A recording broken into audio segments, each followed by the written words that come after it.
Hola, ¿qué tal? Bienvenidos a un nuevo episodio de Orquestando Herramientas Atlassian, donde los instrumentos pueden ser los mismos, pero cada empresa tiene su propia orquesta. Aquí exploramos los distintos tipos de implementaciones de las herramientas de la suite y su marketplace, para poder brindarte tips, compartir mejores prácticas y ayudarte a sacar el mayor provecho de las herramientas. Mi nombre es Hernán Alavi y me acompaña en este podcast Federico Kiwan. ¿Cómo estás, Federico?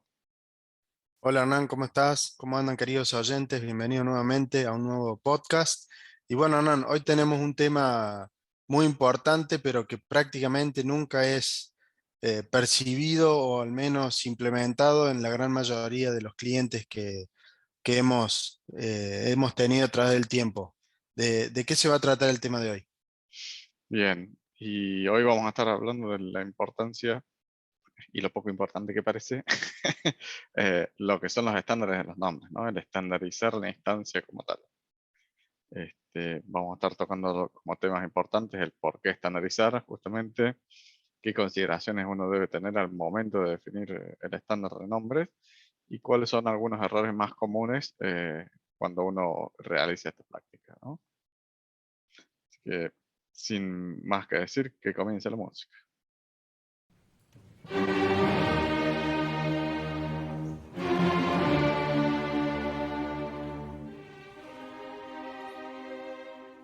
Excelente. Como veníamos diciendo, esto es un tema que en muchos de los clientes que nosotros tenemos, al menos aquellos donde no hemos empezado nosotros a crear la instancia, sino que ya estaba creada y nosotros como Elite empezamos a ayudarlos a poder mejorar sus procesos y su instancia, muchas veces nos damos con que no está esto del estándar de nombres. Y uno se pregunta, digamos, ¿por qué es tan importante el estándar de nombre? O sea, ¿para qué nos sirve? Y como dice Hernán, ¿por qué estandarizar?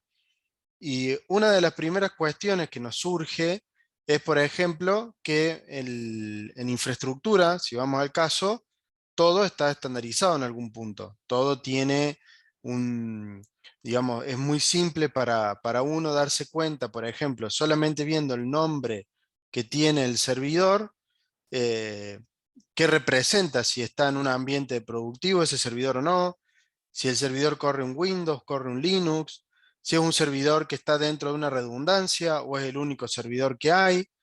Toda esa información simplemente en un título, que uno se pregunta, bueno, pero ¿cómo llegamos a eso?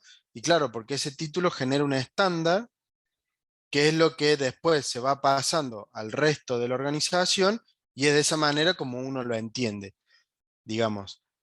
Por ejemplo, yo entiendo que Hernán es uno de los grandes visionarios en el tema de la estandarización, así que nos cuente un poco de lo que fue su experiencia cuando trabajamos en esta enorme multinacional, que fue maravilloso la estandarización para poder resolver incontables problemas. Bien, bueno, sí. Creo que te pasaste de rosca con la, con el título que me pusiste, ¿no? Pero bueno, que le daba importancia al Vamos, estándar, vamos, sí, vamos. de seguro. De hecho, hasta tengo estandarizados los passwords, ¿no? Cada uno con su criterio, pero básicamente empieza con y se la creyó, básicamente, ¿no? Este, bueno, chiste aparte, chiste al lado, el tema de ordenar las cosas es muy importante y uno casi siempre se encuentra en las instancias el Workflow 1, Workflow 1.1.1, Workflow 1 punto y demás. Y se termina haciendo un desorden porque después no puedo saber, bueno, en algunos casos ni siquiera el nombre es descriptivo de lo que estoy administrando. Entonces se hace complejo. La intención es hacerlo más simple. Saber que si yo toco esto con el nombre, ya saber si estoy tocando un workflow, una pantalla, la configuración de un campo, más allá de que no podría ver en qué parte estoy ubicado en, en el navegador, ¿no? Pero la intención es que sea visual, que sea muy rápido, no tengan que andar fijándome en estas cosas. ¿Mm? Me ayuda el orden y justamente me da mucha información de decirme qué es lo que estoy configurando, este, al punto que en esta instancia se notaba demasiado porque era sumamente importante, al ser terriblemente masivo. yo tenía que estar seguro que el cambio que fuese a efectuar no fuese a impactar a los demás, ¿m? O estar impactando específicamente al grupo que debía impactar como tal. ¿M? Eh, y en repetidas ocasiones, ¿m? Al punto que los muchachos tenían miedo de hacerme las preguntas, porque después pagaban la comida. Este, Exactamente. ¿eh? Tan solo con estar bajando a hacer un scroll en la pantalla y estar buscando lo que me quería mostrar, saltaba en el estándar de las configuraciones el nombre que algo había mal. ¿M? Y era inmediato, solo por estar leyendo e identificar. A ese nivel se puede sacar provecho de la configuración para identificar problemas y evitar inconvenientes mayores a futuro, ¿no? Entonces básicamente va por ahí el por qué lo hacemos, porque ¿m? eh, básicamente hay que ordenar la casa, como en todos lados. Y como bien decía Claramente. Federico, la gente de infraestructura lo aplica hace muchísimo tiempo. ¿Eh? Sin embargo, la misma gente de infraestructura, en algunos casos, es la que administra la herramienta de Jira y eso no se ve reflejado. ¿Eh? Entonces hay que Claramente. traerse esa buena práctica, de ahí y distribuirla en Jira, en Confluence y demás, ¿no? No nos quedemos solamente con uno. Claramente, y además también agregando ya todo lo que has dicho, que muchas veces también sirve para identificar si el cambio que nosotros hacemos, por ejemplo, estamos en un workflow y nos piden generar una postfunción para enviar un mail, vamos a suponer un grupo de personas, o generar, por ejemplo, eh, agregar alguna pantalla en una transición de un workflow y uno dice, bueno, es una tarea simple, pero resulta que con solo ver el título a lo mejor ya entendés que eso está usado por ejemplo, todos los proyectos. Entonces, un cambio como ese pasa, en vez de ser una necesidad de un proyecto único, a hacer un cambio completo, digamos, en lo que es la estructura de la empresa. Entonces, cuando uno se da vuelta y dice, no, muchachos, lo que están pidiendo, eh, claramente esto va a impactar a muchas otras personas. Hay que entender mejor ese requerimiento, qué es lo que necesitan, que hoy no está, y ver si a alguien más le sirve de todo el universo para poder, digamos, tratar de llegar a un acuerdo y que la herramienta sea lo más usable posible, claramente, ¿no? Pero el estándar muchas veces sirve para eso, para poder en algún punto ayudarse a entender hasta dónde uno puede llegar y como ya hablábamos en lo que fue la política de administración, si individualizamos cada proyecto con su workflow y su pantalla, cada vez se vuelve más complicado poder administrarlo. Entonces, como nosotros siempre decimos, la redundancia es lo más importante, o la reutilización, mejor dicho, es importante que podamos ese tipo de cambios pensarlo bien, o sea, hasta dónde se quiere llegar con ese cambio y si realmente es lo que se necesita bajo el estándar actual, porque a lo mejor sí y se agrega, como todo, ¿no? Porque los estándares más allá de generar una base no son simples de editar, pero tampoco son es eso y no otra cosa, ¿no? Pero igual, de hecho, estaba pensando ahí con el caso que mencionabas, eh, y lo vas conectando justamente las políticas, porque una cosa va impactando en la otra, ¿no? Yo tranquilamente podría decir, si mi estándar de nombre me está indicando que, que el impacto es a nivel categoría, puede disparar automáticamente, ¿m? Bueno, no tan automáticamente, pero tengo que disparar el proceso de cambio en mi etiquetera, digamos. No puede ser un cambio sin aprobación y sin todo un proceso de pruebas por detrás. Simplemente porque me lo dice ahí, entonces este envío de mail automáticamente puede disparar procesos por detrás y ordenas todos los procesos por detrás, no solamente como ves la instancia, ¿no? Este, justo. De hecho, se me ocurrió y no lo tenemos implementado. Voy a tomar nota para, para llevar No, esas ideas bueno, que surgen. es que viene toda infraestructura. A ver, cuando nosotros en infraestructura hay que hacer un cambio en un servidor, si el servidor es productivo, pasa por toda una serie de aprobación, tiene que haber un ticket, autorizaciones, se verifica qué servicio va a estar impactado, si no va a haber por cierto tiempo el servicio no va a estar habilitado, entonces hay que avisar a los clientes que el servicio durante ese periodo no va a estar disponible, porque dispara un proceso complejo por detrás, porque realmente puede impactar a una gran cantidad de usuarios que están usando la herramienta de una forma y ese cambio realmente les cambia la forma de cómo estaban usando la herramienta hasta el punto de a lo mejor de dejarlo directamente inhabilitados de poder usar la herramienta. Entonces, es importante que a través de esta estandarización, como dice Hernán, siguiendo estas políticas que ya venimos arrastrando de Haití, que las conocemos, también implementarlas en Jira, sobre todo en, bueno, en el momento que se pueda. Y ahí viene la pregunta tan interesante, es ¿en qué momento debemos crear una estandarización o al menos intentar implementar? Bien, mi recomendación en este caso es siempre el siguiente paso, después de dar clic a hacer una prueba, iniciar la prueba Claro, de Jira Cloud, en ese momento es el mejor momento, ¿no? totalmente. Este, porque mientras más ordenado seas desde un comienzo, menos retrabajo y más viable va a poder ser alinear todas las políticas, el estándar de nombre y demás, todo como un solo bloque. Claramente, en la vorágine del día a día es bastante difícil priorizar. Tal vez yo priorice las políticas y no el estándar. ¿M? Y es acá donde caemos en esto que rara vez cae como haciendo, che, era importante poner un estándar, nombres como tal, ¿no? Y particularmente dentro de las cosas que debemos considerar al momento de definir el estándar, ¿no? Para ir moviéndonos un poco más en el tema. Eh, ya lo mencionamos, no específicamente como uno de los temas, pero habrán notado que lo repetimos, el decir cuál es el impacto que vamos a tener. Sumamente importante. En el caso de los servidores, ya lo comentó Fede, en el caso de Jira, y voy a tener, ¿qué es lo que yo puedo estar impactando? La cantidad de proyectos, si estoy impactando una categoría, es una pantalla que se usa una única vez o en múltiples lugares, eh, el contexto del campo aplica a múltiples proyectos o no, a un issue type o no, toda esta información la debo tener en cuenta y debe decírmelo de una forma u otra mi estándar de nombre.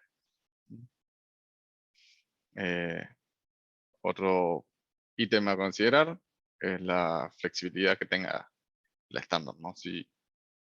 Eh, si es extremadamente estructurado hasta cierto punto, tal vez yo no lo pueda traspolar a otros lugares.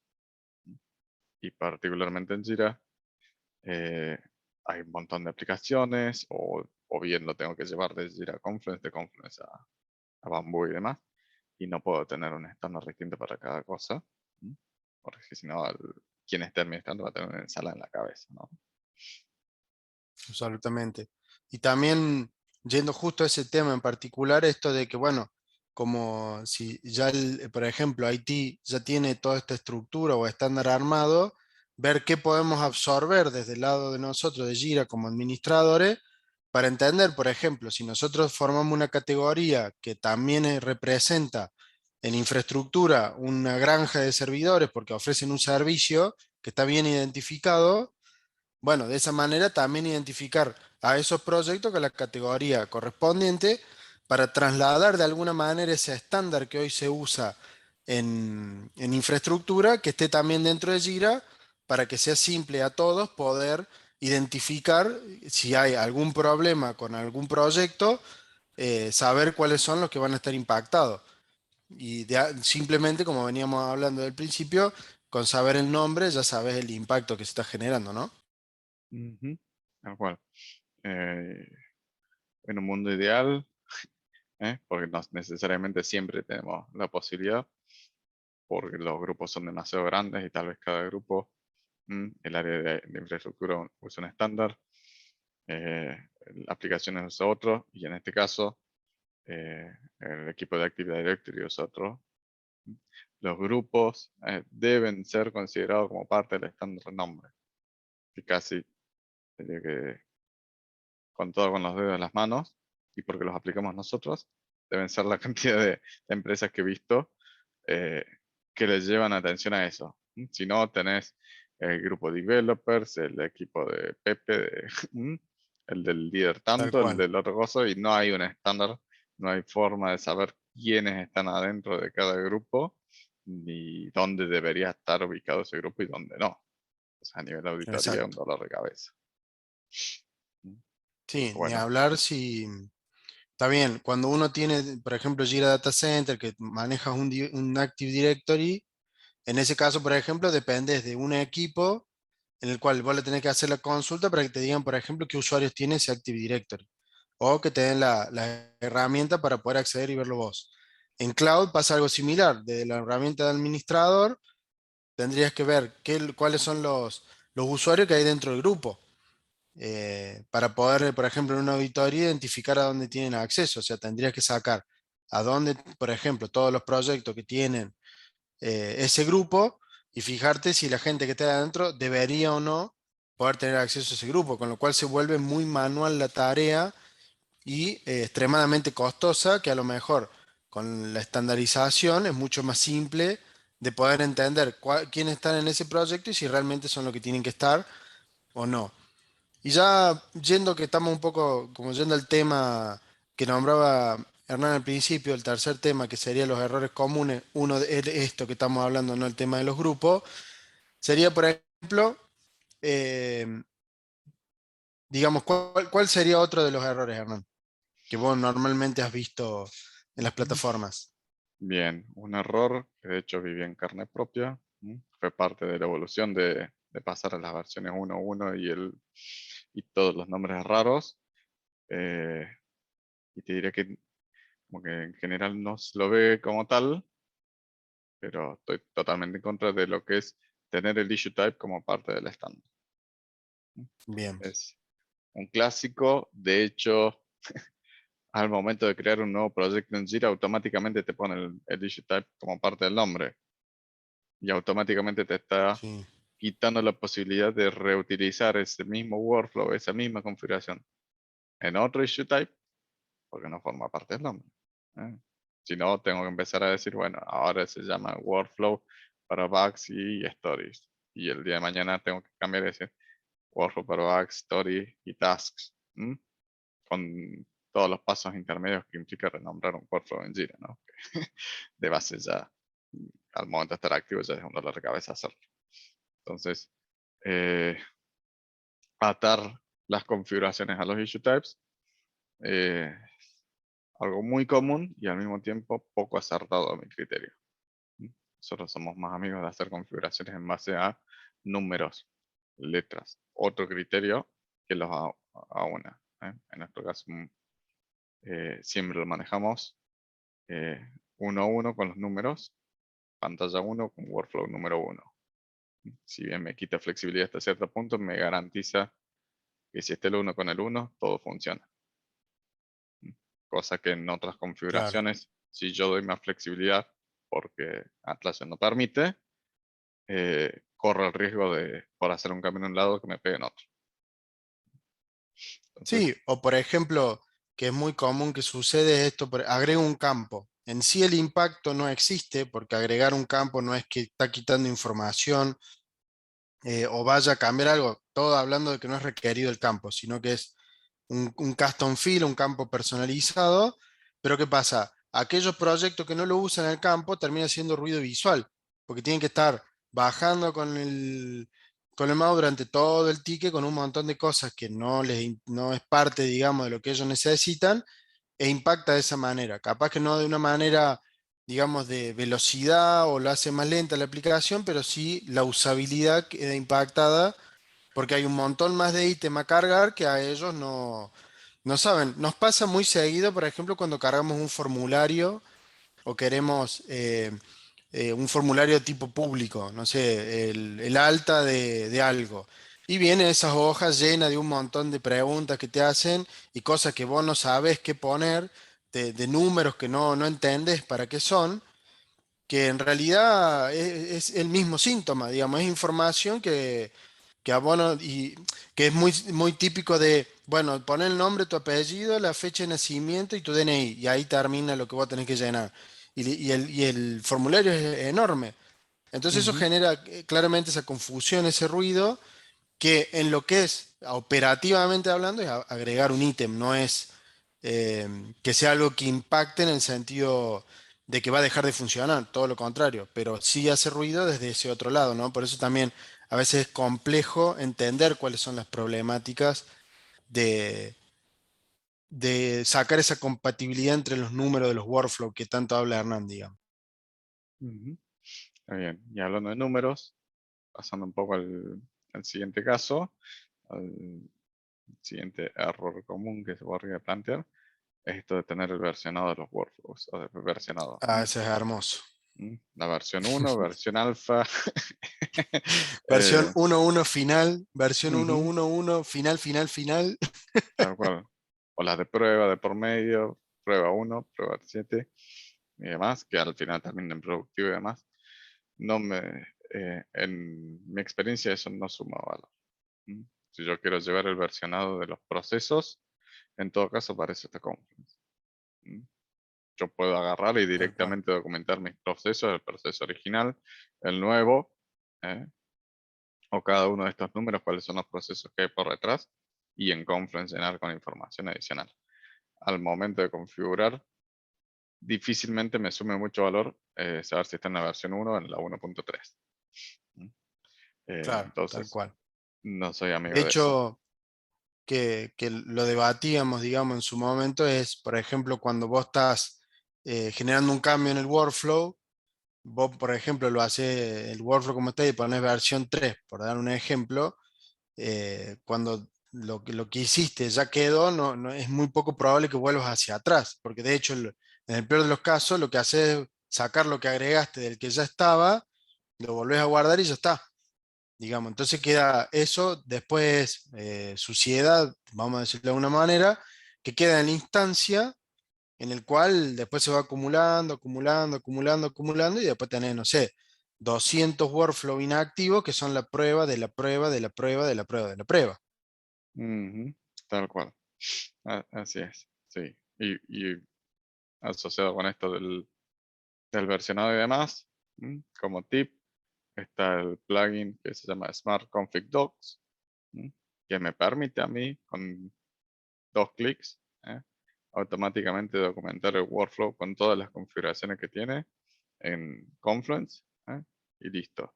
Ni siquiera me tengo que dedicar mucho tiempo, porque ante todo vago en ese sentido. Optimización de tiempo y recursos, lo podemos poner más políticamente correcto. Obviamente el link va a estar en la descripción del video, claramente. Y además es Con un plugin gratuito, lo tal cual cual. le suma muchísimo valor y hace más simple. Justo el tema que íbamos a intentar o tratar era esto de la documentación pobre sobre el estándar. O sea, hay que entender que en la vida, digamos, de una empresa podemos pasar varios distintos proveedores o varios, digamos, administradores distintos de la plataforma, porque la vida es así, es un continuo cambio. Y si no hay una documentación que sea clara y precisa de cómo hacer el estándar, cada administrador tiene la forma de generar su estándar, digamos, porque cada uno entiende lo, cómo identifica cada uno de esos workflows o a la manera que uno cree que lo puede identificar mejor o no, porque puede venir algún administrador que no le preste tanta importancia al nombre, porque como para él sería algo que nadie ve, y haya nombres, digamos, muy poco ortodoxos, le vamos a llamar así. Eh, entonces, claramente tener un plugin como este sirve para poder reforzar la documentación del estándar y que se entiendan bien, digamos, de por qué uno eh, quiere generar ese tipo de estándar y poder transferirlo a los distintos administradores que pasen, que puedan seguir con el mismo estándar y entenderlo, ¿no? Sí, sí. Que la documentación esté clara en ese sentido al momento de decir, esta es la estándar, así se maneja, esto aplica para esto para el otro, y nunca está de más poner algunos cuantos ejemplos en el caso que eh, sea complejo, como si la generación. Por ejemplo, en nuestro caso, si todavía no lo hemos hecho para conocer el episodio, próximamente va a estar saliendo igual. Vamos a estar publicando en nuestro blog lo que es nuestro estándar de nombres. Que para la persona que por primera vez lo ve, no es de lo más amigable, y no es tan simple de entender. Vamos a hacer mea culpa en ese sentido. Pero una vez que aprende y entiende cómo funciona, saca la información en un instante. y es muy fácil identificar qué se está haciendo, a quién está impactando y demás, son estas consideraciones a tener. Así que eh, estén atentos a las publicaciones del blog en ese sentido, porque lo vamos a dejar ahí para que lo puedan descargar y aplicar en donde gusten. De hecho, todavía estoy esperando el momento en el que entremos a trabajar con algún nuevo cliente y nos demos con la sorpresa que está nuestro estándar ahí dando vueltas. O muy similar. Ujú. Sí, ojalá. Ese es un deseo que claramente Hernán quiere compartir bueno, de poder trasladar lo que veníamos hablando de todo el recorrido de este podcast, de todo lo que ya se ha hecho en infraestructura de hace tantos años, poder trasladarlo también a lo que es Jira y de esa manera tener una instancia más saludable y más fácil de poder administrar. Y acá estamos, bueno, con el último tema que tenemos para este podcast, que es en el caso de las auditorías. Es muy poco común, eh, digamos, que se audite los workflows, las pantallas, los custom fields, digamos, que puede tener una instancia, y sobre todo que se audite de que ver si el estándar que se está usando es un estándar correcto, suponiendo que aplicaron, por ejemplo, cuando salga nuestro artículo, próximamente, nuestro estándar. Digamos, poder auditar y decir si se está usando de manera correcta o no, no se está usando de manera correcta y hay que hacer ciertos cambios, ¿no es cierto, Ana? Claro, apuntamos a eso, es decir, a ver, eh, toda la gente está realmente interpretando el estándar como debe ser o no, o estás teniendo mutaciones, o bien, más allá que el estándar esté correcto, está siendo mal utilizado dentro de los proyectos, donde estoy mezclando, donde ahí que se te empieza a cruzar la política de decir uno a uno, workflow y pantallas, que no necesariamente eh, tenga que ser así, pero es una política que se implementó, ¿sí? Con el Claro, estándar de los nombres que se estén usando por detrás.